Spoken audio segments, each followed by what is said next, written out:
नमस्कार दोस्तों, मैं विक्रांत चौधरी एसके बुक्स के यूट्यूब चैनल पर आपका स्वागत करता हूं। आज के इस वीडियो में हम बात करेंगे आर्मी अग्निवीर जनरल ड्यूटी भर्ती परीक्षा के बारे में। आज के इस वीडियो में हम प्रैक्टिस पेपर सेट करेंगे, किस प्रकार के आपके एग्जाम में क्वेश्चन पूछे जाएंगे। आपके जो एग्जाम होता है उसमें 50 क्वेश्चन पूछे जाते हैं, जिसमें 15 क्वेश्चन सामान्य ज्ञान से आते हैं, 15 क्वेश्चन साइंस से पूछे जाते हैं, 15 क्वेश्चन जो होते हैं वो मैथ से आते हैं और 5 जो क्वेश्चन होते हैं वो रीजनिंग से पूछे जाते हैं। साथ ही इस एग्जाम को क्रैक करने के लिए एसके बुक्स द्वारा कुछ बुक लॉन्च की गई है, उनके बारे में आपको डिटेल में पहले बता देता हूं, उसके बाद हम हमारी क्लास देखेंगे। तो ये सभी बुक्स आपको एसके बुक्स पब्लिकेशन की मिलने वाली है। फर्स्ट की बात करें तो ये अग्निवीर भारतीय थल सेना जीडी भर्ती परीक्षा के लिए स्पेशल गाइड तैयार की गई है। इस गाइड के अंदर आपको क्या क्या मैटर मिलने वाला है वो मैं आपको डिटेल में बता देता हूं। इसके अंदर आपको कंप्लीट सिलेबस देखने को मिलने वाला है। आपका जो सिलेबस होता है सामान्य ज्ञान, विज्ञान, गणित और तर्क शक्ति, यानी ये कंप्लीट सिलेबस आपको इसमें देखने को मिलने वाला है। और साथ ही सभी विषयों की आपके इसके अंदर थ्योरी मिलेगी और साथ ही प्रैक्टिस करने के लिए आपको इसमें अभ्यास प्रश्न भी आपको उपलब्ध करवाए गए हैं।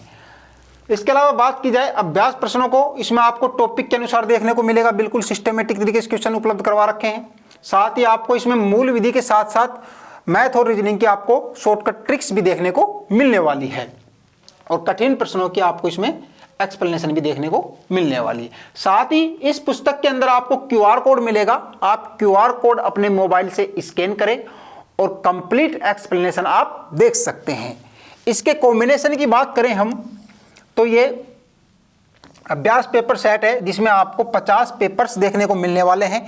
ये जो 50 पेपर तैयार किए गए हैं ये पिछली 10 वर्षों की परीक्षाओं पर आधारित तैयार किए गए हैं। साथ ही इसके अंदर आपको कठिन प्रश्नों के हल देखने को मिलेंगे, स्पष्ट व सरल भाषा देखने को मिलेगी और 100% सॉल्यूशन के साथ ये प्रैक्टिस पेपर आपके लिए उपलब्ध करवाए गए हैं। साथ ही इसके अंदर आपको प्रत्येक पेपर का आपको ऑनलाइन वीडियो सॉल्यूशन भी देखने को मिलने वाला है। हर पेपर के ऊपर आपको क्यूआर कोड मिलेगा। आप क्यूआर कोड अपने मोबाइल से स्कैन करें और हर एक क्वेश्चंस का आप कंप्लीट एक्सप्लेनेशन देख सकते हैं। ये बुक्स परचेज करने के लिए आप अपने नजदीकी बुक स्टोर से भी प्राप्त कर सकते हैं और ऑनलाइन भी मंगवा सकते हैं। ऑनलाइन खरीदने के लिए आपको इसका लिंक नीचे डिस्क्रिप्शन बॉक्स में मिल जाएगा। अब हम शुरुआत करते हैं सबसे पहले सामान्य ज्ञान के क्वेश्चंस के साथ। 15 क्वेश्चन आपके एग्जाम में पूछे जाएंगे।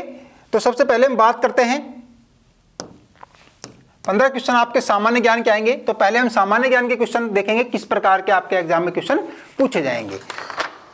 तो बात करें पहला क्वेश्चन की, तो ऑस्कर पुरस्कार किस क्षेत्र में दिया जाता है। इस प्रकार से क्वेश्चन होंगे, 4 ऑप्शन होंगे, जिसमें आपको सिनेमा, चित्रकला, पत्रकारिता, शिक्षा, इस प्रकार से 4 ऑप्शन मिलेंगे। तो जो ऑस्कर पुरस्कार होता है वो किस क्षेत्र में दिया जाता है बताइए। ऑस्कर पुरस्कार सिनेमा के क्षेत्र में, ठीक है। नेक्स्ट क्वेश्चन की बात करें तो इस टाइप से पूछा जाएगा कि निम्नलिखित में से कौन कभी भारत का वित्त मंत्री नहीं रहा है। तो 4 ऑप्शन मिलेंगे, जिसमें से 3 वित्त मंत्री रहे हैं और 1 नहीं रहा है, वो पूछा गया है। तो ऑप्शन देखते हैं, मनमोहन सिंह, पी चिदम्बरम, यशवंत सिन्हा या फिर कमलनाथ। तो भारत के वित्त मंत्री जो है मनमोहन सिंह तो रहे थे, कब से कब तक रहे थे, 91 से 96 तक रहे थे। इसके अलावा हम बात करें पी चिदम्बरम की तो वो 2004 से 2008 तक रहे थे। इसके अलावा हम बात करें यशवंत सिन्हा की तो 90 से 91 रहे थे, उसके बाद 98 से 2002 तक भी रहे थे। जो कमलनाथ है वो भारत के वित्त मंत्री के पद पर कार्य नहीं किए हैं, ठीक है। तो कमलनाथ है इसके अनुसार आपका आंसर। इसके अलावा नेक्स्ट क्वेश्चन की बात करें तो इंडिया गेट किस शहर में स्थित है। तो इंडिया गेट किस शहर में स्थित है, दिल्ली में, क्लियर। नेक्स्ट की बात करें तो खिलाड़ी जीव मिल्खा सिंह का संबंध किस खेल से है। तो आपको ऑप्शन मिलेंगे 4 खेलों के नाम, जैसे हॉकी, क्रिकेट, गोल्फ या फुटबॉल। तो जो जीव मिल्खा सिंह जी हैं वो गोल्फ से संबंधित है। किससे संबंधित है, गोल्फ से। इसके अलावा मिल्खा सिंह की बात करें तो किससे संबंधित है, वो धावक थे। नेक्स्ट क्वेश्चन की बात करें तो आपको इस प्रकार के मिलेगा कि रिक्त स्थान भाषा केरल प्रदेश में बोली जाती है। तो आपको 4 भाषा मिलेंगी। तो जो भाषा है केरल प्रदेश में बोली जाती है, जिस प्रकार जो ऑप्शन देखें हम तो जैसे कि मलयालम, तेलुगु, गुजराती या तमिल, तो क्या ऑप्शन राइट रहेगा इसमें? जो मलयालम भाषा है, भाषा केरल प्रदेश में बोली जाती है। तो इस प्रकार से आपको रिक्त स्थान के क्वेश्चन भी देखने को मिलेंगे। नेक्स्ट की बात करें तो 2028 ओलंपिक खेलों का आयोजन कहां किया जाएगा? तो 2028 ओलंपिक के जो खेलों का आयोजन होगा वो कहां होंगे? लॉस एंजल्स में, ठीक है, अमेरिका में। इसके अलावा 2024 ओलंपिक की बात करें तो कहां हुए थे? पेरिस में। क्लियर? नेक्स्ट क्वेश्चन देखें हम तो भारत में किस राज्य की उच्चतम साक्षरता दर है? तो सर्वाधिक जो साक्षरता दर है अपने देश में वो किसमें है? केरल में। साक्षरता दर कितनी है? 93.91%। सर्वाधिक जो साक्षरता दर है वो केरल राज्य की है, 93.91%। नेक्स्ट क्वेश्चन की बात करें तो भारतीय सशस्त्र सेनाओं के सर्वोच्च कमांडर कौन होता है? तो कौन होता है? राष्ट्रपति, ठीक है। इसके अलावा बात करें तो अंतरिक्ष में जाने वाले प्रथम भारतीय का नाम बताइए। तो अंतरिक्ष में जाने वाला प्रथम भारतीय कौन था? राकेश शर्मा। कौन थे? राकेश शर्मा। कब गए थे? 1984 में रूसी विमान के साथ भारतीय जो राकेश शर्मा थे ये 1984 में अंतरिक्ष में जाने वाले प्रथम भारतीय हैं। इसके अलावा बात करें पेरिस ओलंपिक में कांस्य पदक विजेता मनु भाकर किस खेल से संबंधित है? तो खेल से संबंधित क्वेश्चन इस प्रकार से पूछे जाएंगे। तो जो खिलाड़ी है उनका संबंध किस खेल से है? तो मनु भाकर का संबंध किस खेल से है? शूटिंग से है, ठीक है। इसके अलावा बात करें हम अमरकंटक से किस नदी का उद्गम होता है? तो चार ऑप्शन मिलेंगे आपको, सोन, महानदी, गोदावरी, नर्मदा, इस टाइप से। तो जो अमरकंटक है उससे किस नदी का उद्गम होता है? नर्मदा नदी का। नर्मदा नदी, ठीक है, एमपी, मध्य प्रदेश, अमरकंटक से। इसके अलावा बात करें हम जैसे कि अपने गोदावरी का पूछ लिया जाए तो गोदावरी का जो उद्गम है वो त्र्यंबकेश्वर, नासिक, महाराष्ट्र से निकलती है। इसके अलावा महानदी की बात करें हम तो सियावा, मध्य प्रदेश से निकलती है, ठीक है। नेक्स्ट क्वेश्चन की बात करें तो सिंधु घाटी सभ्यता का बंदरगाह टाउन कौन सा था? तो चार ऑप्शन है इस प्रकार से हैं जैसे कि रोपड़, मोहनजोदाड़ो, कालीबंगा या लोथल। तो जो सिंधु घाटी सभ्यता का जो बंदरगाह टाउन था वो कौन सा था? लोथल में, ठीक है। नेक्स्ट की बात करें तो दीपा कर्माकर किस खेल से संबंधित है? तो दीपा कर्माकर जो है वो किस खेल से संबंधित है? आपको ऑप्शन मिलेंगे टेनिस, बैडमिंटन, कुश्ती, जिम्नास्टिक। तो जिम्नास्टिक आपका इसमें राइट आंसर होगा। दीपा कर्माकर जिम्नास्टिक खेल से संबंधित है। नेक्स्ट की बात करें तो विक्टोरिया मेमोरियल कहां पर स्थित है? तो विक्टोरिया मेमोरियल कहां स्थित है? कोलकाता में है। इसके अलावा आगे बात करें हम तो भारत में चाय का सबसे बड़ा उत्पादक राज्य कौन सा है? तो भारत में सर्वाधिक जो चाय का उत्पादन होता है वो कहां होता है? असम राज्य में। क्लियर? 16 नंबर क्वेश्चन, 16 नंबर में आपको दिया हुआ है 32 डिग्री फ़ारेनहाइट को कितने डिग्री सेंटीग्रेड, मतलब 32 डिग्री फ़ारेनहाइट है वो कितने डिग्री सेंटीग्रेड के इक्वल होगा? तो अपने को पता है इसमें जो संबंध है फ़ारेनहाइट में और इसमें वो होता है ये बोल रहा है 32 डिग्री फ़ारेनहाइट कितने डिग्री सेंटीग्रेड के बराबर होगा। तो ये करके अपन इसकी जगह 32 माइनस 32 बराबर 9, 0/9, 0 इसको भी गुणा करेंगे तो कोई दिक्कत नहीं है। तो यहाँ से क्या जाएगा? सेंटीग्रेड कितने के बराबर हो जाएगा? 0 डिग्री सेंटीग्रेड के बराबर हो जाएगा, ठीक है। कौन सा ऑप्शन है इसमें? 16 में option number A is correct answer, ठीक है। नेक्स्ट क्वेश्चन की बात करते हैं, क्वेश्चन नंबर 17 नंबर में आपको दिया हुआ है हड्डी मानव की पैर में कौन सी हड्डी पाई जाती है? मानव का जो पैर होता है ना उसमें कौन सी हड्डी पाई जाती है? ऑप्शन है आपका फीमर, रेडिस, अल्ना और ह्यूमेरस। तो आपको पता है कि मानव की जांग होती है उसमें फीमर आपके पाई जाती है। तो इसमें कौन सा ऑप्शन आ जाएगा? अपने option number A is correct answer, femur मानव की जांग में पाई जाती है, ठीक है। नेक्स्ट क्वेश्चन है आपका क्वेश्चन नंबर 18। क्वेश्चन नंबर 18 में इन्होंने दिया है पत्तियां किसके कारण हरी होती है? तो अपने को पता है पत्तियां जो लवक पाया जाता है हरित लवक, उसके कारण क्या होती है? पत्तियां, जो पत्तियों का हरा रंग है ना हरित लवक के कारक होता है, ठीक है, हरित लवक। कौन सा ऑप्शन है इसमें? ऑप्शन नंबर ए आपको दिया हुआ है। तो 18 में option number A is correct answer. Question number 19 में आपको दिया है निम्न में से कौन ऊर्जा का अक्षय स्रोत है? ऊर्जा का अक्षय स्रोत से मेरा मतलब है जिसका अपन कितना भी यूज करते रहे, इसको इंग्लिश में बोलते हैं रिन्यूएबल, उसका कितना भी यूज करें वो कम नहीं हो, वापस से मतलब वो रिन्यूएबल हो जाना चाहिए, वापस वो बन जानी चाहिए। तो इसमें पहला ऑप्शन है कोयला, कोयला अगर जलाने के बाद में वापस कोयला प्राप्त नहीं किया जा सकता। पेट्रोलियम, पेट्रोलियम में भी खत्म हो जाएगा। और प्राकृतिक गैस, वो भी एलपीजी, सीएनजी वगैरह हो ना, तो वो भी खत्म हो जाएगी। तो हवा क्या है, प्राकृतिक स्रोत ऐसा रिन्यूएबल जो आपको वापस से मिल जाएगा, ठीक है। तो कौन सा ऑप्शन है इसमें, option number C is correct answer. जो कभी खत्म नहीं हो, इसको बोलते हैं अक्षय।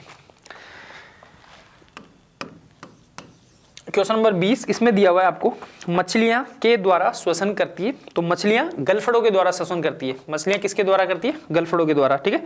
और मनुष्य किसके द्वारा करता है, फेफड़े, लंग्स। तो इसमें कौन सा ऑप्शन आपके, ऑप्शन नंबर बी। नेक्स्ट आपका 21, क्वेश्चन नंबर 21, इसमें आपको क्या दिया हुआ है, कैल्शियम हाइड्रोक्साइड का रासायनिक सूत्र क्या है।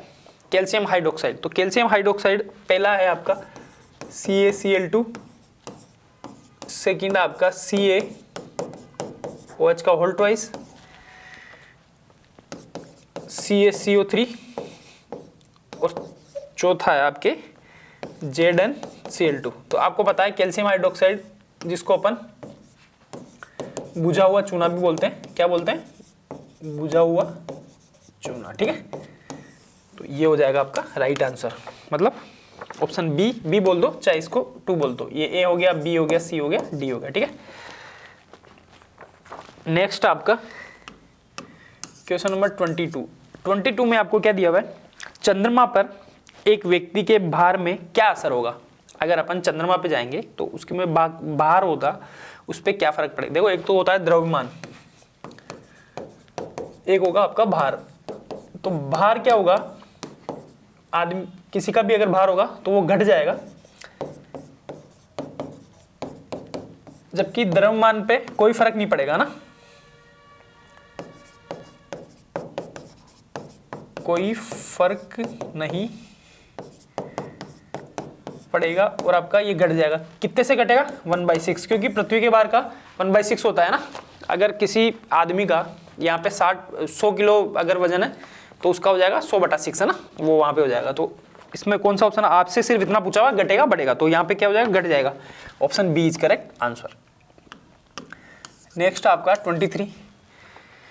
23 में दिया है, लोहे का रासायनिक नाम क्या है। तो लोहे का रासायनिक नाम होता है फेरस, Fe जिसको बोलते हैं अपन, इसको अपन आयरन भी बोलते हैं और फेरस है ना, ये होता है, ठीक है। तो Fe होता है वो लोहे का रासायनिक नाम होता है। देखो, आयरन, फेरस Fe से आया, ध्यान रखना, ठीक है, जबकि आयरन भी इसको अपन बोलते हैं। तो ये कौन सा आपके 23 में option number B is correct answer. 24 में आपको दिया हुआ है, समुद्र की सतह पर वायुमंडलीय दाब सर्वाधिक होता है। समुद्र सतह से ऊपर उठते जाने पर वायुमंडलीय दाब घटेगा, बढ़ेगा, असमान रहेगा या फिर नन ऑफ दीज। अब आपको दिया है, तो समुद्र सतह से अपन उठते हैं, जैसे पर्वतों पे अपन जाते हैं, तो वायुमंडलीय दाब क्या होता है, कम हो जाता है, क्योंकि वहां जो होता है ना, हवा का घनत्व है ना, कम हो जाता है। तभी अपन देखते हैं दाल वगैरह ये कम चीजें उबलती है ना, तो उबलने में ज्यादा टाइम लगे क्योंकि वायुमंडलीय दाब मेरा कम हो गया। तो इसमें क्या होगा, समुद्री सतह से अपन ऊपर की तरफ चलते हैं तो वायुमंडलीय दाब क्या हो जाएगा, कम हो जाएगा। ऑप्शन ए कम हो जाता है ना, ये आप ध्यान रखेंगे। नेक्स्ट आपका 25 में आपको क्या दिया हुआ है, विद्युत का सुचालक है। 4 ऑप्शन आपके पास, कांच, दूसरा है कागज, तीसरा आपको दिया है रबर और चौथा दिया है तांबा। तो जो तांबा होता है वो मेरा विद्युत का सुचालक होता है। कौन सा ऑप्शन है इसका, option number D is correct answer. 26 में आपको क्या दिया हुआ है, जब धातु को गर्म करते हैं तो धातु का घनत्व पे क्या फर्क पड़ता है। जब अपन धातु को गर्म करते हैं ना, तो धातु का घनत्व क्या हो जाएगा, कम हो जाएगा। धातु का घनत्व कम क्यों होगा, क्योंकि जब धातु को गर्म करेंगे तो उसका आयतन बढ़ जाएगा। धातु फैल जाती है, तो धातु फैलेगी तो उसका घनत्व ऑब्वियसली कम हो जाएगा, क्योंकि जो घनत्व है ना रो, वो क्या होता है, आयतन के व्युत्क्रमानुपाती होता है, एक दूसरे के व्युत्क्रमानुपाती होते हैं। अगर आयतन बढ़ रहा है तो उसका घनत्व कम होगा, और घनत्व कम हो रहा है तो आयतन बढ़ेगा, और घनत्व बढ़ेगा तो आयतन कम हो जाएगा, ठीक है। तो ये कौन सा ऑप्शन इसमें आपका 26 में option number B is correct answer, कम हो जाएगा, ठीक है। नेक्स्ट आपका 27 में आपको क्या दिया हुआ है, रबर की उत्पत्ति होती है। तो रबर कहीं से बनता है, पॉलिस्टर, रसायन, पेड़ या डीजल। तो पेड़ से अपन को पता है, पेड़ से रबड़ बनाते हैं अपन, पेड़ से क्या बनता है, रबड़ बनता है। फिर रबड़ का वल्कनीकरण किया जाता है उसको टाइट करने के लिए, तो उसमें क्या होता है, सल्फर मिलाकर उसको गर्म किया जाता है, तब उसका वल्कनीकरण होता है। ठीक है, तो ये ध्यान रखेंगे आप। 27 में option number C is correct answer. Next आपका 28 नंबर में आपको दिया हुआ है, कंपास की सुई सदैव दिशा को दर्शाती है। तो कंपास की जो सुई होती है ना, वो सदैव किसको दर्शाती है, उत्तर दिशा को दर्शाती है। ये चीज तो आपको पता होगी, कोई दिक्कत ऑप्शन इसमें कोई वही नहीं है। तो 28 में क्या हो जाएगा, ऑप्शन ए उत्तर दिशा को दर्शाती है। ठीक है, ये हो गया ए। 29 में आपको दिया हुआ है, पेनिसिलिन की खोज किसने की थी। तो पेनिसिलिन की खोज की थी अलेक्जेंडर फ्लेमिंग ने। ये चीज पता होनी चाहिए, तो डायरेक्टली मतलब टिक होने वाले क्वेश्चन है। तो ये 29 में option number A is correct answer. 30 number question, इसमें आपको क्या दिया हुआ है, बॉक्साइट किस धातु का अयस्क है। तो बॉक्साइट किस धातु का अयस्क है, एल्यूमिनियम का अयस्क होता है बॉक्साइट। ठीक है, तो एल्यूमिनियम का प्राथमिक अयस्क होता है और मिट्टी के जैसे दिखता है। ठीक है, तो बॉक्साइट का ये किस धातु का अयस्क हो जाएगा, एल्यूमिनियम का। ठीक है, ये चीज ध्यान देनी चाहिए, एल्यूमिनियम का अयस्क है ना। तो कौन सा ऑप्शन है इसमें, option number B is correct answer. 31 number question, इसमें क्या दिया हुआ है, 12 3 - 6। यहाँ पे आपको अगला पद दिखाना है इसका। तो अगला पद दिखाने के लिए क्या करते हैं अपन, इसका डिफरेंस लेते हैं। तो यहाँ पे डिफरेंस कितना आया, 9। यहाँ पे इनका डिफरेंस निकालेंगे 9, तो आगे वाला डिफरेंस भी कितना रहना चाहिए आपका, 9। तो यहाँ पे -6 और -9 इनका डिफरेंस निकालेंगे, तो यहाँ पे आ जाएगा आपके पास -15। तो अगला पद आपके पास क्या आ जाएगा, -15। -15 में से ये -6 अगर आप घटाते हैं तो आपके पास 9 बच जाता है। ठीक है, इसमें से डिफरेंस आपके पास सेम आना चाहिए, बस और कुछ भी नहीं करना अपने को। ठीक है ना, तो इसका ऑप्शन कौन सा बन जाएगा आपका, ऑप्शन बन गया आपके पास बी। 31 में option number B is correct answer.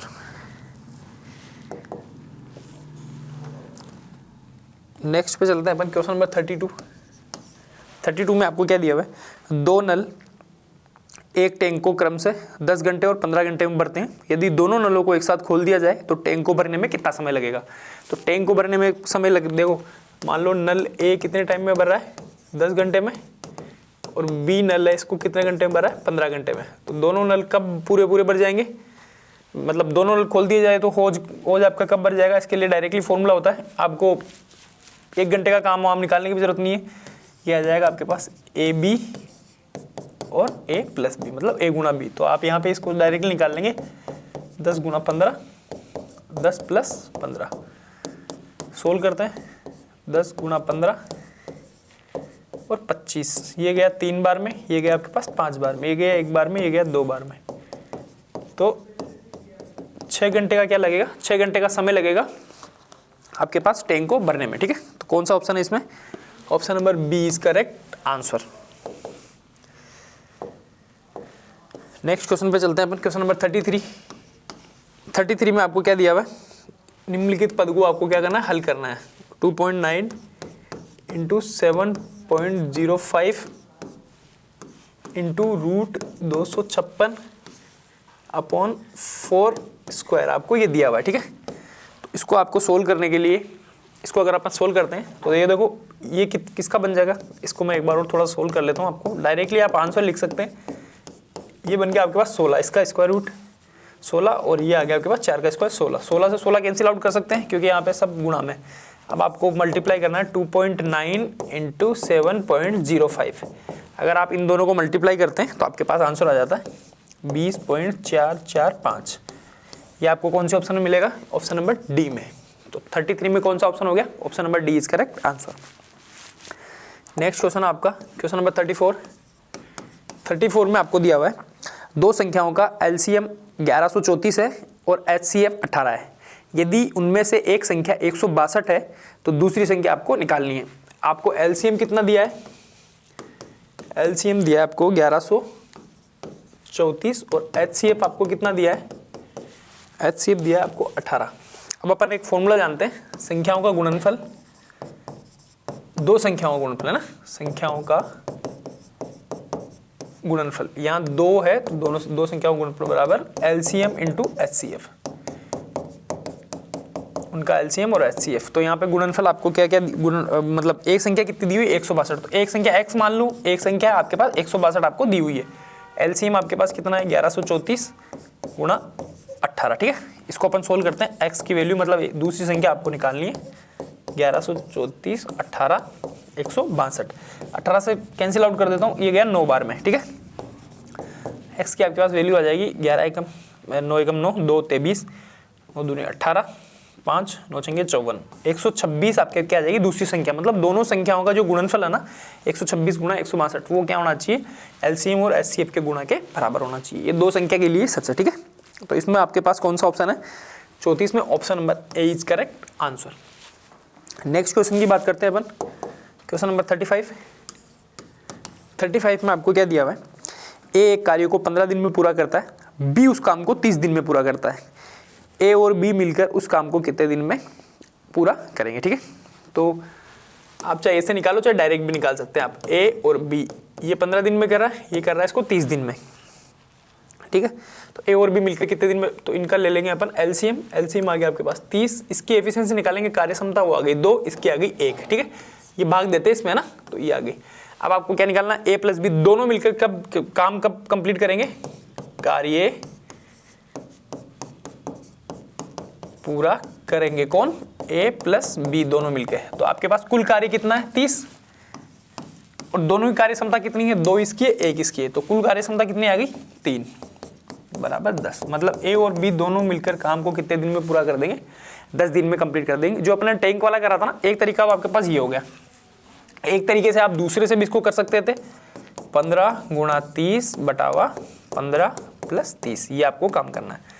ये आ गया 15 गुणा 30, यहाँ आ गया आपके पास 45, ये आ गया एक बार में, ये आ गया 3 बार, ये आ गया 10 बार में। तो आप कोई सा भी तरीका अपना सकते हैं। इसका डायरेक्टली फॉर्मूला जो था x into Y X plus Y, ऐसे भी आप इसको कर सकते हैं, ठीक है।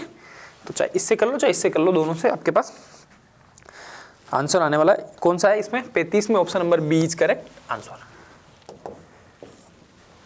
नेक्स्ट क्वेश्चन की बात करते हैं अपन, क्वेश्चन नंबर 36, इसमें आपको दिया हुआ है निम्नलिखित भिन्न का शुद्धतम अंकीय मान चुनो। 2/3 इसका आपको अंकीय मान बताना है, तो 2/3 का आप वैसे भी भाग भी देके देखेंगे, या फिर आप 2/3 क्या होता है 0.66666 है ना, तो इसको आप क्या लिख सकते हैं 0.6 का बाहर अगर इसको लगा देंगे तो इसका शुद्धतम मान आ जाएगा। ये कौन सा ऑप्शन आपके बन जाएगा, option number A is correct answer, ठीक है। खाली आपको भाग देना है। क्वेश्चन नंबर 37 में आपको क्या दिया है, किसी वस्तु को 140 रुपए में खरीदकर 168 रुपए में बेचा गया, लाभ प्रतिशत निकालो। आपको क्या निकालना है, सीपी आपको दिया 140 और एसपी आपको दे दिया 168, ठीक है। अब आपको क्या करना है लाभ, तो यहाँ पे आपके पास लाभ कितना हो जाएगा 168 माइनस 140 कितना हो गया 28 रुपए का लाभ हो गया। प्रतिशत लाभ आपको निकालना है या लाभ प्रतिशत अगर आपको निकालना है तो ऊपर क्या आता है लाभ, ये किस पे निकलता है हमेशा क्रम मूल्य पे निकलता है 140 गुणा 100। ये देखो एक बार में ये गया आपके पास 20 बार में, ठीक है सॉरी ये गया आपके पास 2 बार में, ये गया आपके पास 10 बार में, क्योंकि 14 एकम 14 14 28 है ना। इससे आप क्या करेंगे, ये गया और ये आ गया आपके पास 20%। तो लाभ प्रतिशत आपके पास क्या आ जाएगा 20%। कौन सा है 37 में option number D is correct answer, ठीक है। खाली इसको कैंसिल आउट करना है। नेक्स्ट आपका क्वेश्चन नंबर 38 में आपको क्या दिया हुआ है, उस घन का आयतन ज्ञात करो जिसकी एक भुजा की लंबाई 1 मीटर हो। घन का आयतन अपन जानते हैं वॉल्यूम ऑफ क्यूब, घन का आयतन क्या होता है एक क्यूब है ना। तो आपको क्या दी हुई है, भुजा की लंबाई 1 मीटर दी हुई है, 1 मीटर क्यूब, ठीक है। इसको आपको क्या निकालना है 1 मीटर, तो ये क्या आ जाएगा आपके पास 1 मीटर क्यूब आ गया, ठीक है। ऑप्शन में क्या है आपके पास, ऑप्शन आपके पास है 10 की पावर 0 क्यूब मीटर और 10 की पावर 6 क्यूबिक सेंटीमीटर, 10 की पावर -9 क्यूबिक किलोमीटर और ऑल ऑफ दिस। देखो इसको सोल्व करते हैं, तो इसको मैं ऐसे लिख सकता हूँ 10 की पावर 0 क्यूबिक मीटर। तो ये अब मेरा आंसर बन गया है ना। 10 की पावर 0 का क्या मतलब होता है, 1 ही होता है, और क्यूबिक मीटर आपका दे रखा है, तो पहला आंसर मेरा बन गया। अब मैं क्या करता हूँ, इसको मैं मीटर में चेंज करता हूँ। तो इसको मीटर में चेंज करूंगा तो यहाँ पे क्या आ जाता है 100। इसको अगर मैं मीटर में चेंज कर रहा हूँ तो यहाँ पे आपके पास 100 सेंटीमीटर, इसको सेंटीमीटर में चेंज करूंगा तो 100 आ जाएंगे, और इसका क्यूब। तो वैसे क्या आ जाएगा, इसको लिख दूंगा 10 की पावर 100 गुणा 100 गुणा 100, तो ये आ जाएगा आपके पास कितनी जीरो है, 6 है ना। तो 10 की पावर 6 और क्यूबिक सेंटीमीटर ना, ये आ जाएगा आपके पास सेंटीमीटर। तो आपका ये ऑप्शन भी बन रहा है, पहला भी बन गया, दूसरा भी बन गया। तीसरा और चेक कर लेते हैं, इसको अपन किलोमीटर में चेंज कर लेते हैं। इसको किलोमीटर में चेंज करेंगे तो ये क्या आ जाएगा आपके पास 1000, और वॉल्यूम निकालेंगे तो क्यूब। तो यहाँ पे क्या आ जाएगा 3 जीरो है ना, तो क्यूब निकालना है तो उसकी जीरो कितनी हो जाएगी, 9 जीरो हो जाएगी। तो ये आ जाएगा 1/1 2 3 4 5 6 7 8 9। इसको आप कैसे लिख सकते हैं, 10 की पावर -9 क्यूबिक किलोमीटर, क्यूबिक और किलोमीटर। तो ये भी बन गया। तो आपके पहला ऑप्शन भी बन गया, दूसरा भी बन गया, तीसरा भी बन गया। चौथे ऑप्शन में आपको दिया हुआ है ऑल ऑफ द अबव है ना। तो ऑप्शन कौन सा बन गया आपके, option number D is correct answer. ये आप चेक कर लेना, किलोमीटर को मीटर में और मीटर को सेंटीमीटर में चेक करके अपने इसको निकाल लिया। आपके पास क्वेश्चन आ गया 39 में आपको क्या दिया हुआ है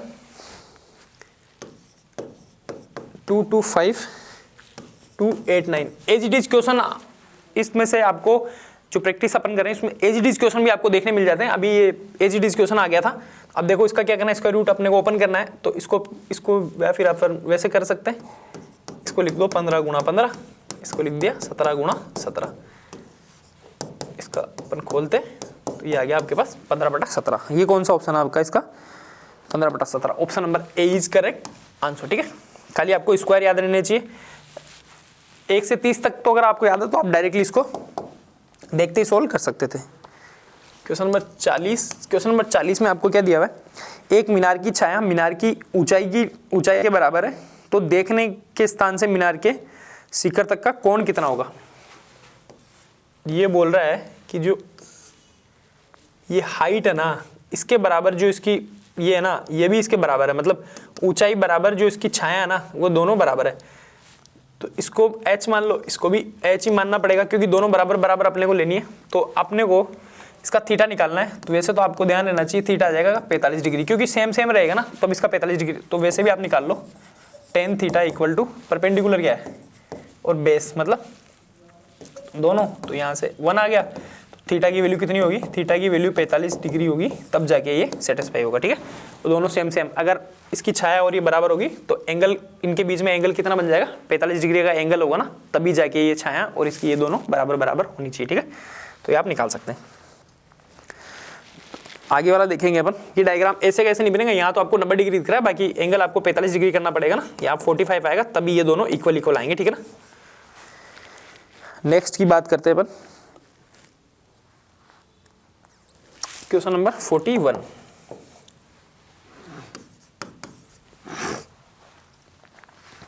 में क्या दिया है, निम्नलिखित समीकरण में x का मान निकालो। x का मान निकालना है x² -16x + 63 = 0। बीच वाले के अपन को टुकड़े करने पड़ेंगे, मिडिल टर्म स्प्लिटिंग जिसको अपन बोलते हैं। x² माइनस 9 7 63, 16 और 9 ना, तो इसको लिख सकता हूँ मैं 9x - 7x। जोड़ने पे तो 16 आना चाहिए और गुणा करने पे 63 आना चाहिए प्लस का। ठीक है, -16, तो ये -16 आ रहा है, 63 आ रहा है, प्लस 63 = 0। इसको निकालते हैं अपन। x यहाँ से मैंने कॉमन ले लिया, x - 9, यहाँ मैंने माइनस का 7 कॉमन लिया, तो यहाँ आ गया x - 9, 9 7 63 = 0। इसको अपन सोल्व कर लेते हैं, x - 9 x - 7 = 0। तो x की दो वैल्यू आ गई, x = 7 और 9। ठीक है, तो यहाँ पे आपके पास x का मान क्या हो जाएगा, 7 और 9, दो मान x के संभव है। ठीक है, तो ये कौन सा ऑप्शन आपका, option number D is correct answer. Next पे चलते हैं अपन, क्वेश्चन नंबर 42। क्वेश्चन नंबर 42 में आपको क्या दिया हुआ है, एक क्रिकेट खिलाड़ी अपनी 14 पारियों में 30 के औसत से रन बनाता है। अगली पारी में वो कितने रन बनाए ताकि उसका औसत बढ़ के 32 रन हो जाए। स्टार्टिंग की 14 पारी में 30 के औसत से वो रन बना रहा है, अगली पारी में कितने रन बनाएगी, उसका औसत है ना कितना हो जाए 32। वर्बली अपन इस क्वेश्चन को सोल्व करने की कोशिश करते हैं। औसत 32 औसत होने के लिए औसत कितना बढ़ेगा, 2 बढ़ना चाहिए। अब ये 2 औसत इन 14 पारियों के लिए भी बढ़ना चाहिए, तभी तो होगा। पारी कितनी थी, 14 गुणा 2, ये तो अपना बढ़ना चाहिए इनमें, और प्लस अब अपना औसत 15वीं पारी में 32 रन अपन मान के चल लें, तो ये 14 पारी में 2 बढ़ेगा और ये 32 ही आ गया। यहाँ से आ गया आपके पास 28 + 32 बराबर 60। ये आपको निकालना है ना। 60 रन वो अगर बनाता है ना, तब जाके उसका औसत 32 हो जाएगा 15 पारी, पूरे 15। 14 तो ये थी, एक पारी और 15वीं पारी में तो अपना 32 का 32 मान लेंगे। 14 पारी में +2, औसत कितना बढ़ा है, +2, तो हर पारी में 2 बढ़ाने पड़ेंगे, तब जाके आपका आंसर बन जाएगा। ठीक है, कौन सा ऑप्शन है इसका, 42 option number C is correct answer. Next question है आपका 43 में आपको दिया हुआ है ए एक काम को 10 दिन में करता है, ए और बी उस काम को 6 दिनों में करते हैं। ए काम को 10 दिन में करता है और यहाँ पे ए + बी दोनों मिलके 6 दिन में करते हैं। तो अब अपने को इनकी कार्यक्षमता निकालनी। कार्यक्षमता निकालने के लिए पहले पूरा काम चाहिए, तो पूरा काम इन दोनों का एलसीएम लेते हैं, 10 20 30, तो 30 आ गया इनका एलसीएम। यहाँ से इनकी कार्यक्षमता निकालेंगे, ए की कार्यक्षमता आ गई 3 और ए + बी की कार्यक्षमता आ जाएगी 5, 6 पंजो 30। ठीक है, अब अपने को निकालनी है आगे आपको क्या दिया हुआ है, बी अकेला उस काम को कितने दिन में पूरा करेगा। तो बी की कार्यक्षमता निकाल लेते हैं। बी की कार्यक्षमता कैसे निकलेंगे, ए + बी की कार्यक्षमता में से ए की कार्यक्षमता अपन घटा देंगे, 5 - 3। बी की कार्यक्षमता कितनी आएगी, 2। अब बी कार्य करेगा, बी कार्य कितने दिन में कर लेगा, टोटल काम कितने हैं 30, कार्यक्षमता कितनी है बी की 2। अकेला बी उस काम को कितने दिन में करेगा, 15 दिन में कंप्लीट कर पाएगा। कौन सा ऑप्शन आ जाएगा आपके पास, option number A is correct answer. ठीक है, ए + बी की दे रखी थी, यहां से मैंने इसको निकाल के सोल्व कर दी। नेक्स्ट पे चलते हैं अपन, क्वेश्चन नंबर 44 में देखो आपको क्या दिया हुआ है, 10 की पावर 6 इंटू 10 की पावर 3 इंटू 10 की पावर -6 इंटू 10 की पावर -3 इंटू 0। आपको ये दिया हुआ है, इसका आपको आंसर चाहिए। ठीक है, अब आपको गुणा भाग बहुत सारे दे रखे हैं, बट आपको लास्ट में गुणा में एक 0 भी दे रखा है, तो सीधी सी बात है जो 0 से टकराएगा 0 बन जाएगा, तो इसकी वैल्यू क्या आ जाएगी आपके पास, 0 आ जाएगी। क्योंकि कितना भी गुणा भाग कुछ भी कर लो आप, तो आप डायरेक्टली इसका 0 से मल्टीप्लाई था, तो इसको आंसर क्या आ जाएगा इसका आपके पास, option number D is correct answer. देखते ही क्वेश्चन हो जाना चाहिए था। 45 में आपको क्या दिया हुआ है, एक आदमी ने एक बैंक से 12% वार्षिक दर से 20,000 रुपये उधार लिए, तो बताओ 1 साल बाद उसको कितनी राशि चुकानी पड़ेगी। प्रिंसिपल कितना था उसका, 20,000 रुपये। रेट ऑफ इंटरेस्ट कितनी थी उसकी, 12%। ठीक है, और टाइम कितना था, एक आदमी ने एक बैंक से 1 साल बाद, टाइम कितना आपके पास 1 साल, तो आप इसका निकाल सकते हैं 20,000 गुणा 12 गुणा 1/100, 10 10 10, 12 दूनी 24, ये गया। ठीक है, और 240। ठीक है, तो ये अपन इसमें से एक और 0 आएगी ना यहाँ पे, हाँ 2 0 आएगी, 2 ही कैंसिल होगी, 2 0 यहाँ पे बची हुई, 2400 रुपये ना। ठीक है, तो 2400 रुपये। अब उसने क्या बोला आपसे, राशि कितनी चुकानी पड़ेगी, तो ये तो ब्याज था, और 20,000 + 2400, तो यहाँ पे राशि आपके पास कितनी हो जाएगी, 22,400 रुपये उसको चुकाने पड़ेंगे। कौन सा ऑप्शन है इसमें, 45 में option number D is correct answer. ठीक है, क्वेश्चन नंबर 46, नीचे दिए गए प्रश्न श्रृंखला संख्या किसी एक नियम से आगे बढ़ती है। श्रृंखला में एक संख्या छूटी गई है, छूटी गई संख्या को रिक्त स्थान द्वारा दर्शाया गया है। श्रृंखला के रिक्त स्थान में आने वाली संख्या क्या होनी चाहिए। देखिए ये संख्या है 33, 28, 24, क्वेश्चन मार्क 19, 18। अब देखिए इसका जो आंसर बनेगा, 33 से जैसे आप 28 पर गए तो माइनस के रूप में कितने गए, 5। 28 से 24 गए, माइनस के रूप में कितने गए, 4। तो 33 - 5 28, 28 - 4 24। अब जैसे ही आगे बढ़ेंगे तो माइनस कितना कर देंगे, 3। तो 24 माइनस 3 करेंगे तो कितना आ जाएगा 21, और 21 में से जैसे आप 2 माइनस करोगे तो 19, और 19 में से 1 माइनस करोगे तो 18। इसका मतलब जो क्वेश्चन मार्क की जगह हमारा आंसर आया वो कौन सा है, 21। ये है option A, option is correct 21। Okay, ये आपको ध्यान रखना है। चलिए नेक्स्ट क्वेश्चन नंबर 47। निम्नलिखित प्रश्न में 3 शब्द दिए गए हैं जो पहले 2 शब्दों में किसी न किसी रूप से कोई संबंध है। इसी आधार पर तीसरे शब्द का संबंध दिए हुए विकल्पों में से छांटना है। तो आप ध्यान से देख रहे हैं, ये है धागा अनुपात कपड़ा समान अनुपात तार, और यहां ये पूछा गया है। तो आप ध्यान से देखिए, धागे का जो संबंध है वो किससे है, कपड़े से। धागे से क्या बनता है, कपड़ा। तार से क्या बनता है बेटा, जाली बनती है। क्या बनती है, जाली बनती है। तो इस तरीके से आपका जो आंसर है बी ऑप्शन इज करेक्ट, जाली। कौन सा, बी आपका बिल्कुल सही है। Next question 48। अंग्रेजी वर्णमाला को यदि विपरीत क्रम में लिख दिया जाए, अंग्रेजी वर्णमाला विपरीत क्रम में लिखने का मतलब है Z, Y, X, W इस तरीके से, और ये C, V, A, इसे कहते हैं हम विपरीत क्रम में लिख दिया जाए। विपरीत क्रम में लिखने के बाद भी ये आपका बायां इधर है और ये क्या है आपका दायां है। ओके, अब ये कह रहा है क्वेश्चन, आगे ध्यान दीजिए।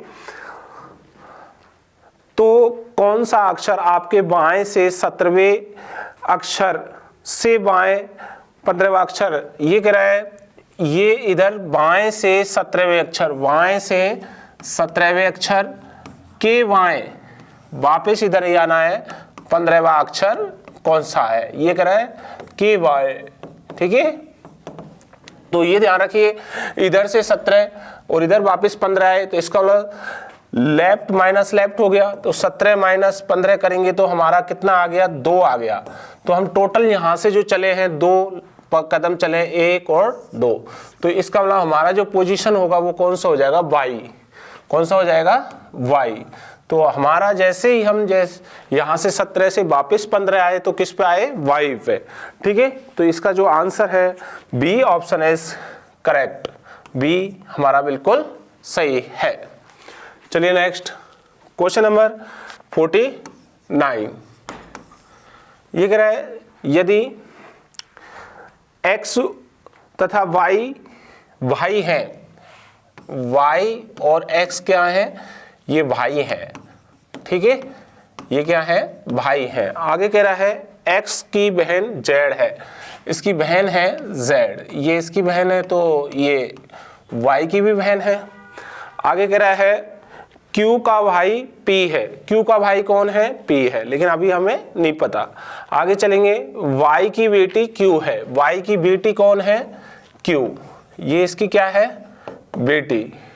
ठीक है, और ये ध्यान से देखिए, Q का भाई कौन है, P, इसका भाई कौन है, P, ये इसका भाई है, ये इसकी बेटी है तो ये इसका भाई है, तो ये इसका क्या है, पुत्र है। ठीक है, अब आगे क्वेश्चन क्या कह रहा है, ध्यान से देखिए। तो P का चाचा कौन है, ये कह रहा है P का चाचा। तो P का चाचा आप ध्यान दीजिए, ये इसका भाई है और ये इनके बेटी है, पुत्र है, तो ये जो X है वो है चाचा, ये क्या हो गया इसका चाचा, और ये क्या हो गया इसकी बुआ।